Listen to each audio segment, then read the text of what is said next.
Prajem vám príjemný dobrý deň, vážení televízni diváci. Vitajte v našom otvorenom štúdiu. Dnešná doba ponúka rôzne možnosti, ako sa starať o svoje zdravie, od tých medicínskych až po rôzne alternatívne. Jednou z takých možností je aj hirudoterapia. Síce pre mnohých z nás liečba pijavicami neznie príliš vábne, avšak podľa odborníkov je účinná. Viac nám o nej prezradia moji dnešní hostia. Priekopník hirudoterapie na Slovensku, pán Radko Legát, a terapeutka Miroslava Legátová. Vítajte. Ďakujeme pekne. Tak ako som už povedala, vy ste priekopníkom hirudoterapie, takže poďme priblížiť ľuďom trošičku, čo to tá hirudoterapia vlastne je. Tak hirudoterapia je vlastne liečenie alebo pomoc ľuďom pijavicou lekárskou. To znamená, že pijavica sa priloží na telo a počas procesu krmenia sa pijavica vstrekuje do tela bioaktívne látky. Takže je to liečenie látkami z pijavice lekárskej. Vy ste sa ako k tomuto dostali?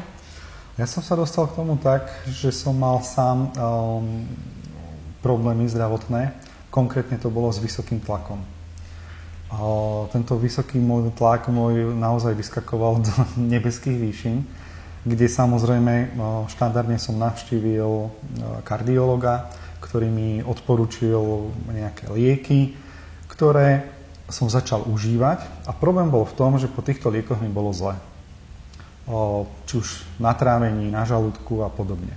Vystriedal som druhý druh, tretí druh a jednoducho žiadny z tých dovtedy dostupných bežných liekov na vysoký tlak nie, že by mi nerobili dobre, ale robili mi zle na trávenie a na žalúdok.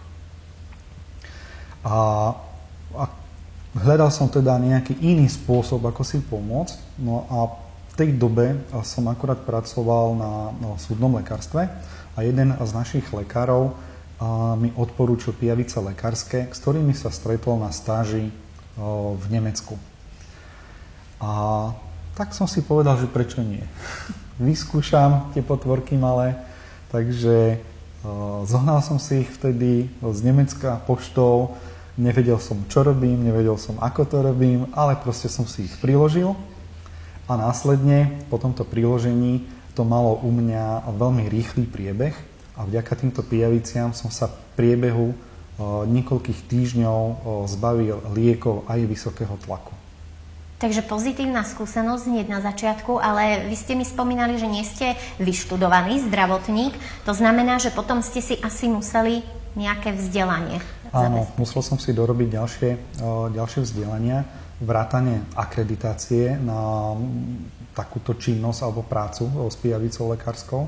Takže v dnešnej dobe máme ako jediný na Slovensku a v Českej republike akreditáciu na hirudoterapiu a takisto na akreditovaný chov pijavic lekárskych. To znamená, že vy teda môžete školiť aj ďalších odborníkov, ktorí by sa tomu mohli ďalej venovať. Áno, presne tak. No Mirka, vy ste partnerka priekopníka v hirudoterapii. Predpokladám, že predtým, ako ste ho spoznali, ste asi o hirudoterapii nič nevedeli. Takže vy ste sa asi dostali k tomuto oboru práve cez svojho partnera. Je to tak? Áno, je to tak. A bolo to zaujímavé tým, že keďže ja pracujem v zdravotníctve a vidím, ako to tam chodí, vlastne ako to funguje, aj čo sa týka ochorení, tak som potom videla pri tom efekte, pri tej hirudoterapii, aký to má význam pre toho človeka použiť, alebo teda aplikovať hirudoterapiu, samozrejme pri určitých diagnózach. Že to má zlepší to vlastne to prežívanie toho človeka, oddiali určité veci, ktoré ho potom do budúcna čakajú. Čo sa týka napríklad nejakých chirurgických výkonov pri upchatých cievách a podobných veciach. Na začiatku toho vzťahu si to Radko na vás aj vyskúšal? Či vás na to, ako niekto zvádza ženy na motýle, tak on vám možno povedal, že má doma pijavice, nie? Nie, to sa nepochválil hneď na začiatku, až potom. Ale tiež som bola taká obozretná, lebo je to taký malý slizký tvorík, tak, ale už som mala priložené pijavice a sama som skúsila, aký dobrý alebo perfektný účinok to má na človeka. Na čo všetko sú účinné pijavice a táto liečba? Táto alebo účinnosť pijavíc lekárskych vychádza z jej povahy toho, akým vlastne spôsobom funguje. No a táto pijavica je zaujímavá tým, že má veľmi zaujímavú kombináciu tzv. Bioaktívnych látok. V preklade to znamená, že sa bavíme o jej slinách, len lepšie to znie, keď sa hovorí, že bioaktívne látky. A je to približne 150 bioaktívnych látok, ktoré v sebe má. A každá z týchto látok v tele spúšťa určité fyziologické procesy. A ten liečebný efekt hlavný prebieha práve v tých reakciách tela na tieto látky. Takže lieči týmito látkami. A spomenuli sme už, že teda váš krvný tlak sa tým vyriešil, ale čo všetko ešte môžeme riešiť touto liečbou? Ten základný okruh diagnóz vychádza z tej povahy týchto látok. To znamená, že ovplyvňuje vlastnosti krvi a veľkým spôsobom vplýva na funkciu ciev alebo dokonca vlastnosti ciev, by som to až tak nazval. Takže všade tam, kde sa dostane ovplyvnená krv týmito látkami, tak všade tam dokáže spraviť svoju určitú prácu.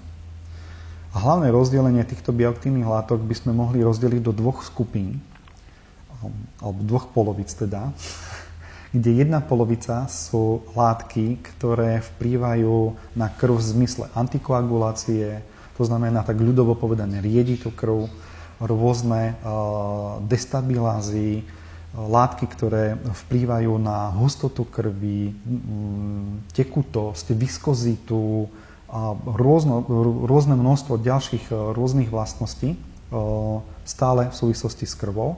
No a plus má aj látky, ktoré sú schopné na molekulárnej úrovni rekonštruovať steny ciev, majú veľmi silné antisklerotické účinky a pijavica lekárska má aj prírodné antibiotika a veľmi silné množstvo alebo veľmi silné zastúpenie neurotransmiterov. Takže v tomto prípade dokáže pomáhať aj ľuďom, ktorí nemajú konkrétny zdravotný problém. Keď by som to mal tak zovšeobecniť alebo určiť, poukázať prstom na konkrétne diagnózy, tak v najväčšom percentuálnom zastúpení sa bavíme práve o vysokom tlaku, krčových žilách a hlavne o chronických zápaloch kĺbov, ako je artritída, reuma v kombinácii s artrózou a inými rôznymi poškodeniami kĺbov, svalov a šliach. Následne sú to rôzne pooperačné zápaly, hlavne nejasného pôvodu, ale aj bakteriálne, vrátanie streptokokov, stafilokokov a podobných potiaží alebo problémov. Vzhľadom na to, že tá pijavica má naozaj veľmi silné neurotransmitery, alebo teda veľké zastúpenie neurotransmiterov, tak pomáha aj pri takých diagnózach, ako je Alzheimer, skleróza multiplex a rôzne tie ochorenia v súvislosti s vekom, alebo teda s vyšším vekom. Takže široké spektrum vlastne majú využitie. Áno, majú široké spektrum a veľmi často vzniká situácia, hlavne na školeniach, keď k nám sa prídu školiť, získať vlastne certifikát na prácu s pijavicami. Vzniká situácia, kedy tí študenti, hlavne tej prvej polovici školenia, nadobudnú pocit, že pijavice sú na všetko. Čo je teda ale mylná predstava, lebo pijavice nie sú na všetko, ale vzniká situácia, že na to, na čo sú určené, tak je obrovský výskyt alebo vysoká frekvencia týchto ochorení medzi všeobecnou populáciou. A to vlastne vyrába ten falošný pocit toho, že je na všetko. Ale určite sú teda aj nejaké kontraindikácie, kto nemôže takúto liečbu užiť. Áno, určite sú tam aj nejaké kontraindikácie. Chceš ty? Kontraindikácia? Môžem, no. Hlavnou kontraindikáciou, alebo teda ich viac, je porucha zraženlivosti krvi, alebo teda hemofília, alebo akékoľvek ochorenie, ktoré súvisí so zraženlivosťou krvi. Potom je tam alergická reakcia, hlavne na poštipnutie hmyzom, či už včela alebo osa, komár, čiže človek, ktorý nám spuchol alebo mohlo dojsť k anafylaktickému šoku, tak to je tá najzákladnejšia kontraindikácia, ktorú si treba zistiť u toho človeka, ktorý chce byť liečený. Potom samozrejme sú tam aj iné kontraindikácie, ako je napríklad práve zistená rakovina, áno, alebo tehotenstvo. No a to je tak asi zhruba všetko. Potom sú už také lokálne, ako opuchy po priložení a podobné veci. Jasné. Bolí takáto liečba? Uvidíte za chvíľu. Vyskúšané. Štandardne táto terapia nie je bolestivá. Je to určite cítiť. To znamená, že ten proces zahrízavania tých zubov do pokožky je citeľný alebo je pocitový, ale je to skôr na úrovni takého komára alebo poštipnutia mravcom, niečo, čo sa dá úplne bez problémov zvládnuť, ale veľmi extrémne zriedkavo je to vyslovene až bolestivé a skôr v súvislosti so špecifickými diagnózami, ktoré súvisia so zápalom kože, podkožia alebo periférnych nervov a podobne. Takže štandardne to nie je bolestivé, ale citeľné. Užívajú takúto liečbu aj deti? Alebo môžu, respektíve? Vo výnimočných prípadoch užívajú túto terapiu aj deti. Za normálnych okolností sa odporúča, aby mal ten daný človek minimálne 15 rokov, ale sú priloženia, ktoré sa dávajú aj 3, 4, 5 ročným deťom. Sú to väčšinou veľmi nepríjemné situácie, ako sú rôzne traumatické veci, to znamená úrazy, odtrhnutia, odseknutia, či už sekerov a podobne. Prštek, konkrétne teda, myslím na jedno dievčatko, ktoré si sekerou odseklo prst, tak tam tie pijavice bez ohľadu na to, aký bol vek, tak sa prikladali práve preto, práve kvôli tým vlastnostiam tých látok tej pijavice, aby ten prštek sa ujal, tak ľudovo povedané, aby proste prirastol. Ak môžem ešte, tam vlastne tým, že ona pekne nariedi tú krv, tak pri týchto amputačných poraneniach, keď sa tie orgány znovu našijú, tak zlepšia prekrvenie, perfúziu krvi v tej oblasti a tým pádom aj lepšie také prirastenie alebo prichytenie toho implantátu, ako keby. Hej, tam je dobré aj čerstvo po našití prikladať tie pijavice. No to je veľmi zaujímavé. A lekári, aký majú vzťah k hirudoterapii? Musím povedať, že čím ďalej, tým lepšie. Ja v podstate som sa za 15 rokov práce s pijavicami nestretol s priamou negatívnou reakciou.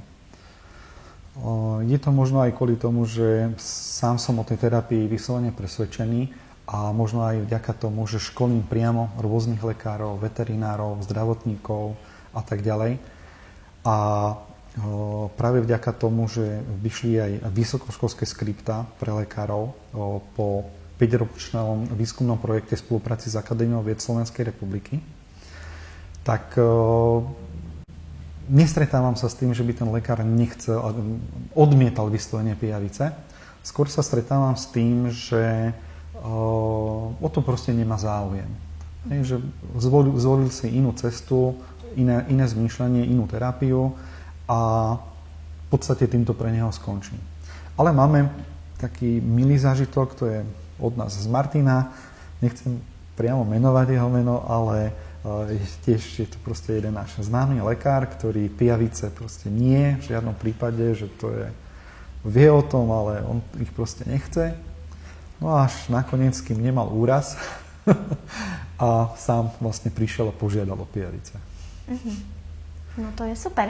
A hirudoterapia asi už nie je v dnešnej dobe považovaná za nejaké šarlatánstvo alebo niečo podobné. Vlastne aj medicína v podstate vychádza z týchto starodávnych rôznych liečiteľských metód. Je hirudoterapia jedna z nich? Neviem, či som správne pochopil. Ale áno, väčšinou to býva tak pri rôznych iných druhoch terapií, že nejakým spôsobom tá alternatívna medicína používa nejakú terapiu a keď tá klasická medicína vidí, že ten efekt je tam zjavný, tak následne nad tým začne proste rozmýšľať. V prípade pijavic to bolo trocha inak a bolo to v podstate tak, že tie pijavice viac menej v celosvetovom meritku zapadli prachom. Samozrejme, boli aj v tom období rôzne farmy v rôznych častiach sveta, ale skôr na kozmetické využívanie pijavíc alebo na výrobu rôznych preparátov, liekov a podobne. Ale na priame aplikovanie sa tie pijavice ako keby zabudlo. Proste sa nerobilo. No a následne rôzni priekopníci, hlavne z Anglicka a z USA, si všimli, že tie pijavice sú predsa len nepostradateľné práve v oblasti chirurgie. Bavíme sa o rôznych transplantačných, úrazových a plastických operáciách, kde tie pijavice naozaj veľmi často sú na nezaplatenie, aby vôbec dokázali obnoviť tú cirkuláciu krvi, ako spomínala Mirka, a aby sa vôbec zahojili tie rany. No a takto si to vlastne v tomto prípade tá alternatívna medicína odkúkala od klasickej. Že klasická medicína začala používať pijavice, tak sme si my alternatívni povedali, ideme to skúsiť aj my, alebo v akom meritku, pri akých rôznych diagnózach a ako úspešne sa dajú tieto pijavice používať aj pre nás. No a tak vznikla alternatívna terapia na pijavice lekárske, ktorá vlastne až tak alternatívnou nie je, ale nie je samozrejme teda hlavnou tou terapiou. Lebo v tom modernom meritku je hlavnou terapiou samozrejme rôzne lieky, teda medikamenty, rôzne injekcie a rôzne iné postupy. A tie pijavice ako čisto prírodný produkt sú naozaj väčšinou pre tých nadšencov alternatívnych.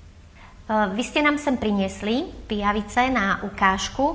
Predpokladám, že to sú nejaké špeciálne druhy, lebo asi tých pijavíc je množstvo. Ako viete, ktoré sú vhodné na takúto terapiu, alebo odkiaľ vy máte tie, ktoré používate na terapiu? No, úplne presne musím povedať, že ako ľudstvo prišlo na to, že práve pijavica lekárska je pijavicou lekárskou, tak je pre mňa záhada dodnes. Vôbec, aj keď si študujem rôznu zahraničnú literatúru, lebo tej našej príliš veľa nie je, tak je to pre mňa záhada, ako tí ľudia vlastne na to prišli. A v dnešnej dobe už samozrejme teda vieme na 100% určiť, že toto je pijavica, ktorá lieči práve vďaka tomu, že máme rôzne laboratória, ktoré boli schopné preskúmať zloženie tých bioaktívnych látok, percentuálny podiel jednotlivej látky z celého toho komplexu. Takže v dnešnej dobe vieme určiť presne, ktorá to je. Čo sa týka prírody ako takej, tak pijavíc v prírode sa vyskytuje približne 600 druhov. Z týchto 600 druhov sa na liečenie používa pomerne veľké množstvo. Myslím, že je to niekde cez 30 až 40 kusov. Ale treba si to predstaviť skôr spôsobom takým, ako sa používajú na liečenie jedovaté žaby, jed z hadov a podobne. To znamená, že naozaj sa bere z tých jednotlivých pijavíc konkrétny výťažok, ktorý sa následne nejakým spôsobom aplikuje do tela, alebo sa robí nejaká vakcína, alebo nejaké iné preparáty. Ale na samotné priloženie na telo sú životu nebezpečné. To znamená, že by vás mohli vyslovene usmrtiť, či už svojím jedom, alebo svojou fyziologickou povahou, tým, akým spôsobom sa je. Pokiaľ sa bavíme priamo o pijaviciach lekárskych, tak spomedzi týchto 600 druhov sú 3, ktoré sa môžu aplikovať na telo, ktoré majú bezpečnosť ako takú, na to samotné priloženie a zároveň také zloženie tých bioaktívnych látok, ktoré je telu prospešné. Všetky tieto 3 druhy sa volajú Hirudo medicinalis, odlišujú sa treťou príponou, to znamená Hirudo medicinalis medicinalis, Hirudo medicinalis officinalis a Hirudo medicinalis orientalis. No a chvála Bohu, majú aj takmer úplne rovnaké identifikačné znaky na sebe. To znamená, že aj v tomto prípade, keď sa na tie pijavice pozrete, tak vyzerajú tmavo. Ale v skutočnosti na priamom slnečnom svetle sú zelené. Majú veľmi jasnú, zreteľnú olivovo-zelenú farbu s jasnými žlto-červeno-tehlovými pruhmi na svojom chrbatiku a šedé pasiky alebo olivovo-šedé pasiky na boku, na svojom tele. Takže v rámci ostatných druhov pijavíc sú nepomiliteľné. Tak by som to nazval. Je ich veľmi ľahké rozoznať, keď človek vie, aké znaky pozerá. Kto z vás dvoch robí konkrétne, aplikuje tú terapiu vašim klientom? Či obidvaja? Obidvaja. Áno. Mirka, aké máte skúsenosti s dámami?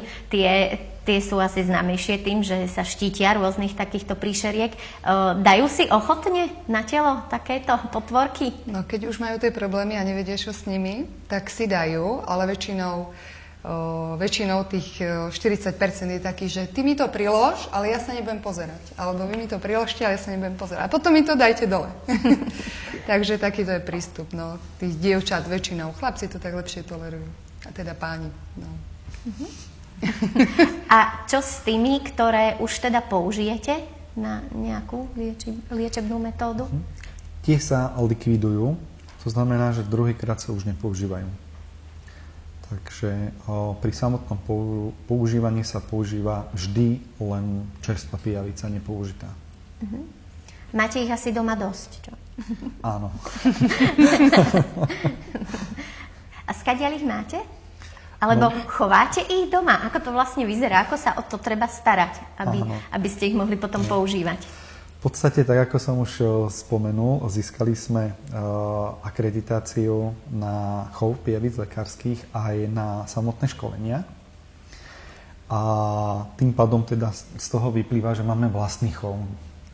Je to už zhruba tých 5-6 rokov, kedy máme vlastné pijavice, ako vidíte aj v tejto fľaši. A chovajú sa tak, že zhruba 12 mesiacov sa prikrmujú na potravinárskej bravčovej krvi.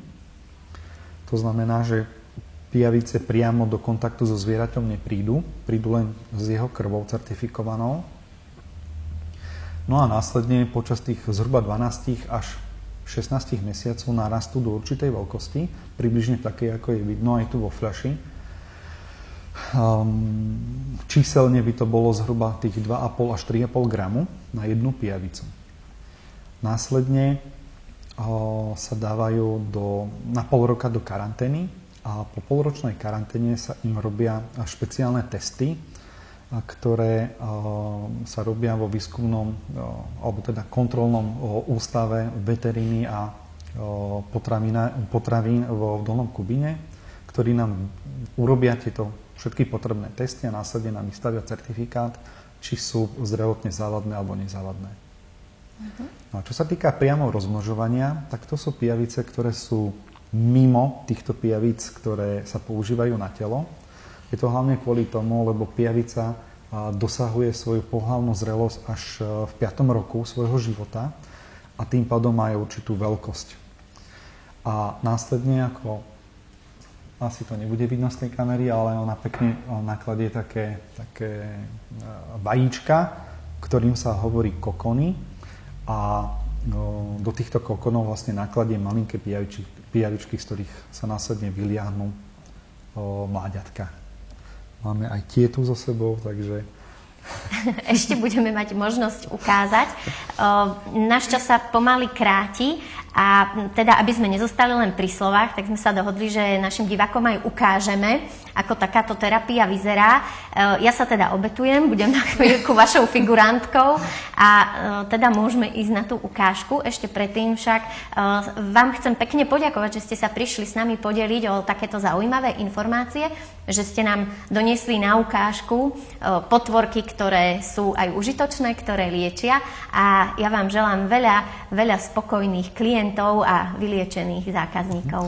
Ďakujeme veľmi pekne a ja by som len chcel na záver urobiť takú pozvánku v rámci toho, že nám volajú ľudia naozaj z celého Slovenska, z rôznych kútov a tým pádom by som chcel pozvať rôznych zdravotníkov a rôznych terapeutov, ktorí majú záujem o túto terapiu a podávať ju ďalším ľuďom, že môžu prísť k nám na školenie a byť k dispozícii k ľuďom priamo v ich meste. Ďakujeme pekne a teda poďme na tú ukážku. Tak teda ja už mám trošku stres, ale zverujem sa do rúk odborníčky, takže poďme na to. Dobre, ideme na to teda. Vybrali sme si miesto, kde aplikujeme teda tomu človeku, ktorý chce byť liečený. V tomto prípade si zvolíme taký univerzálny bod, čo je tu na ručke, na ľavej, smerom ku srdcu. Dobre, aby sme chránili seba aj klienta, dáme si rukavičky. No a keďže ideme pracovať s pijavičkou, ktorá priamo pretne zubami pokožku a dostane sa k cievkám, tak si treba ránku predtým vydezinfikovať. Áno. Už ma strašíte. Nebojte sa, žiadna ihla tu nebude. Ale ste si istá tým, že to je jeden z tých druhov, ktoré sa môžu prikladať, áno? Áno, 100%. Viac ako 100%. Dobre, čiže vydezinfikovali sme si plochu, ktorú budeme používať. Tu už máme nachystané pijavičky. No, a keďže nechceme, aby nám chodila po tele kade-tade, tak si zoberieme taký štamprlíček, jednorázový v tomto prípade, ktorom ja obmedzím priestor tej pijavičke, aby vedela, že kde len môže ísť. A tak to priložíme. Hej. Počkáme, lebo aj ona má svoje vrtochy. Nebude z toho veľa krvi. Nemusíme varovať našich divákov, že len pre slabé povahy je to. Či uvidíme? Nie, uvidíme, či sa jej bude chcieť. Zatiaľ pátra, ale už sa blíži. Uvidíme, lebo to bolo iba pár sekúnd. Po dezinfekcii. Oni nemajú radi vôňu alkoholu, keďže sú to dezinfekčné brúsky s alkoholom. No ale vyzerá, že sa jej páčite. No, už robila aj taký ten zvonček. Cítite niečo? Áno. No. Hej, také štipkanie môžete cítiť. Urobila už aj zvonček. To znamená, že sa prisala. Hej. A vlastne v tejto fázi už sa prisala. Áno, áno. A už prebieha ten proces vstrekovania. Takže skutočne môžem potvrdiť, že je to teda bezbolestné. Je to trošku cítiť, ale naozaj ani mravec asi tak. No. Takže je to v pohode. Koľko kusov pijavíc musí mať človek pri tej terapii na sebe? Čiže keď riešime, záleží na tom, tie terapie sú rôzne. Môže to byť niekoľko priložení, môže to byť celá kúra, ktorá má zhruba tých 7-8 priložení, záleží od váhy toho človeka, lebo na 1 kg váhy človeka môže byť priložená jedna pijavica. Hej, pri tých problémoch, čo sa týka klbov, zápalov šľak, tam tých priložení môže byť menej a sú zároveň aj detoxikačné kúry, ktoré tiež majú tých 7 priložení s určitým počtom pijavíc. Hej, ale minimálne 4 až 7 dní musí byť odstup od toho prikladania, ale sú špeciálne diagnózy, napríklad krvácanie do mozgu, samozrejme s odstupom času, alebo ľudia po trombózach žíl hlbokých, kde sa môže prikladať aj v kratšom časovom odstupe tie pijavice, väčšie množstva pijavic. Bercové vredy napríklad ešte a chronické rany a podobné veci. Dobre. Už som tú látku dostala, ktorú som mala dostať na liečbu? Áno. Ona vlastne vstrekne tú látku hneď, ako sa prisaje, áno? Áno, vtedy začne strekovať. Prisatia tej pijavici na ľudskom tele je zhruba tých 30 minút, pričom tých prvých 10 minút je najdôležitejších, lebo a priori najviac tých látok, ktoré sú účinné z tej pijavičky, sa strekuje práve v tých 10 minútach. Ale tých 30 minút je tam preto, lebo ona potom ešte dostrekovala zvyšné látky.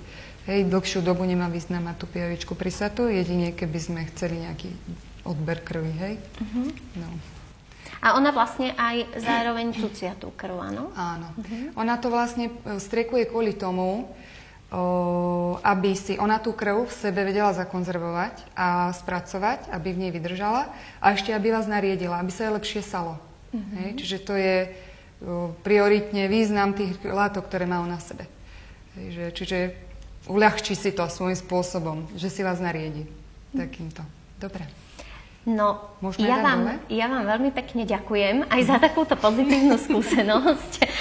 Ešte raz vám želám všetko dobré a aby sa vám darilo a aby sa teda táto terapia dostala čo najviac do povedomia nielen našich televíznych divákov, ale všeobecne ľudí. Takže ešte raz ďakujem a dovidenia. Ďakujeme aj my, dovidenia. Vážení televízni diváci, pevne verím, že ste si dnešné otvorené štúdio užili spolu s nami.